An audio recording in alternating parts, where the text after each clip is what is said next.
whatever the agreement is with Iran that we may or may not see one day as a way to turn the corner? Explain. Well, it's twofold, John. Number one, Republicans are desperate for the president to pivot to the midterms in the sense that they want him to talk about the issues that voters care about. And as we know, the number one issue that voters care about and that they're voting based off of and that they're expressing backlash toward Republicans about in particular is affordability and the cost of living.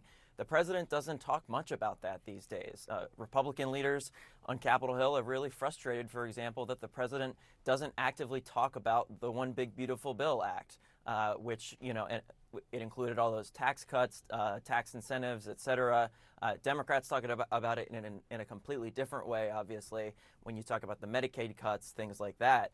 But they really want the president to be able to get out there and talk about this more and not be so focused on this war in Iran, which, by the way, is perpetuating those very same cost of living and affordability issues that Republicans are worried about. And the reason why I say it's twofold is because there are Republicans who are worried that the president is sort of rushing into a deal for the sake of the politics here, and that it could be a bad deal along the lines of what Republicans viewed as a bad deal under President Obama in 2015.